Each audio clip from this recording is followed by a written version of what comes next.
Blood and Briar, Chapter 12. Sold. Why the hell are you calling me? He's here. George glared at his phone, certain of the man on the other end of the text wasting his time. You're calling me now? Dillard barked into the phone.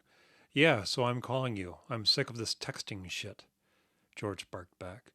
You had me pick him up, so I did. Dilly sounded like himself, old and bitter. For all anyone knew, Dillard was born old and bitter. There's old man Dill's mother, looking down at her son, the withered face of a grown man, spontaneously elderly upon taking his first breath. How vicious, to be born old, grow into adolescence as an old man, raise a family as an old man, and finally reach the finish line no different than as he was born. The days between birth and death were filler, a waste of time, an excuse to tip the hourglass in favor of the angel of death. At this hour? Well, that's when he showed up. George could hear Dillard's molars grind as he huffed into the phone. The man on the phone was partly a self-inflicted myth. Over the myth everyone else built upon him. The richest family in the area, the smartest kids in school. The family agricultural empire had nothing to do with soybeans, corn, and grazing acreage, though these things were to add to the empire. It was to cultivate the best of the best young men and the best young women, the best human beings, if only best within a 50-mile radius. No matter their specific relevance, one couldn't help but consciously place every member of Dillard's family by rank. Hierarchy was so important to the family, in fact to the town, that it was second nature, almost as involuntary as a heartbeat and breathing. If Dillard was the best, who was the worst? Brother Roger was one of these best types. He went out into the world, bathed in the holy water of this mythic family grandeur, armed with potential and ambition. Nothing is more catastrophic to oneself as to find the world geared to seeking and crushing hopes and dreams, relishing, in fact, those who cherish themselves as touched with deserved greatness. The world is just as clever in deciphering those of real potential from those living under pretense. Roger was broke and broken after 5 years.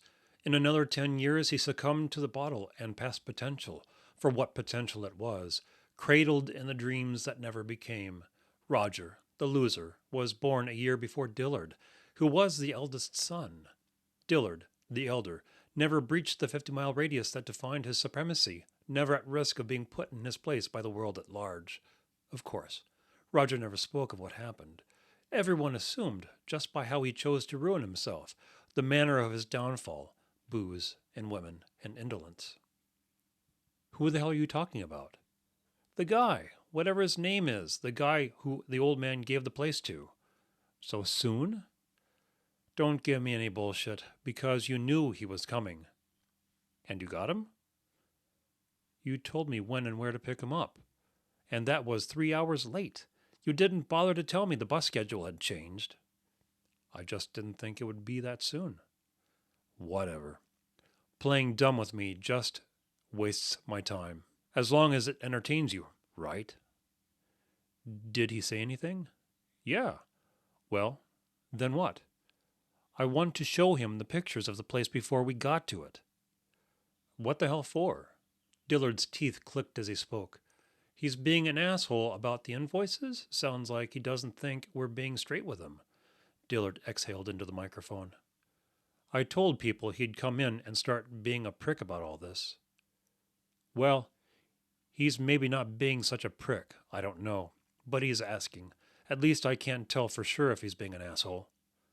No, I can hear it already. What's this? Why is this so expensive? What the hell am I paying for? All I have to do is listen to what the old lady complains about to know what he'll be complaining about. I just want to show him the pictures. It's not that important. Besides, I've got an appointment at 3, and it's an hour away. It's 2:30 right now. Just get here when you can. It must be that important. You usually don't panic. I'm not panicking. Just get down here. George glared at his phone.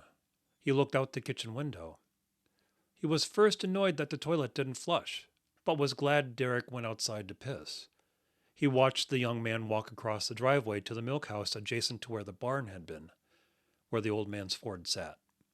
He looked over the truck with no particular interest, an offhand passing of time.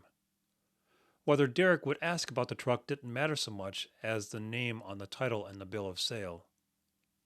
The truck was left out here because the purchase had to be kept from the old lady. He hadn't even paid for it, just to keep it from being discovered. They weren't on the best of terms since he bought the lawnmower without asking. The angst in the house started long before then, but the lawnmower just added context. Adding the expense of an old truck wouldn't make anything better. Billy Tenser lived on the other side of town and said to George that he saw his old lady at the grocery store. She was talking up the manager like they were pals. Billy winked. She even giggled. Hell, I didn't know anyone with that many wrinkles could giggle. Bill's amusement pissed George off more than what his wife was up to, but he couldn't figure if her behavior was what provoked his bidding on the lawnmower or the truck. Did she do this after the fact, this giggle, or afterward? If she knew the giggle would get back to him and provoke him into some reaction. In part, it was a waste of time hiding the truck from her because she probably already knew. Regardless, man and wife weren't speaking. Billy rubbed a stubby thumb into his palm each time he saw George, for the money George borrowed to buy the truck. There was a Pontiac Le Mans both George and Billy had an eye on. The Pontiac sold out of George's price range, so he settled on the old man's truck. The auctioneer called out, "Sold!" Billy elbowed George in the side. Rhymes with old fuck? Shut the hell up. Billy elbowed him again. What's the wife going to say about that? You don't have to say a damn thing. So, how are you going to pay for it? So she don't know. $2,000's a lot to hide. So, George owed Billy $2,000. By extension, he owed Dillard the money because Billy had an outstanding debt with the big man. But George and Dilly had an understanding. George glared at the phone again, hoping Dillard wouldn't remind him when he got to the farm. In the corner of his eye, George spotted something near the tree line that shouldn't be. What the hell? A pillar of burdock waved in the summer breeze. George had been at the old farm every day since the old man's death, even after it was found out who was getting the property.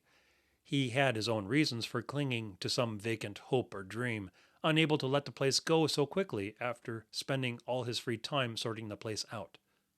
This alone was likely the reason for the stress with the wife, not for the time he spent away from home, but for the money he invested in a faulty hope. How had he not seen the burdock before? It stood nearly 6 feet. George stared at the weed until he forgot the moment, suddenly seeing Derek open the truck and sit behind the wheel. He couldn't forget the burdock. How had it spawned so much so quickly? George pressed his hands to his eyes and forced his mind to work. The memory slogged through flashes of images. The old blanket was covered in seeds and burrs. It was the middle of the night, and he wasn't going to pick every one of them out. Let it be. He could hear birds chirping. Sunrise wasn't far off. Speed was essential. The hole was deep enough. For any seed to have germinated so quickly, to produce so much growth? He rubbed his face, his eyes shifting back and forth between Derek and the weed. He figured he'd have to cut the weed down, but more could spring up. It was an unnecessary reminder, a ghost he hadn't asked for. To dig deep and find out how the weed had grown? George suddenly regretted wanting to show the photos of the place before it was cleaned up. It might bring attention to the one insistent weed. X marks the spot that George wanted to go away. George ground the toe of his shoe into the floor. Dillard would distract Derek enough so he could slip away and chop that burdock down. He squinted through the window. Even from this distance, he could see how thick the stem was, as big as a small tree. The nasty little spiked balls bristled like Christmas ornaments, broad leaves waving in the breeze, mocking him. It would have been better if it was a thistle. Noxious as they were, it would only look like a tall purple flower to the untrained eye. Derek was probably one of those city-bred fools who never saw a cow in their lives, or a weed. Look at the pretty purple flower. Maybe he'd get lucky enough to dab the stump with a weed killer. There was still some in the milk house. George just needed the opportunity.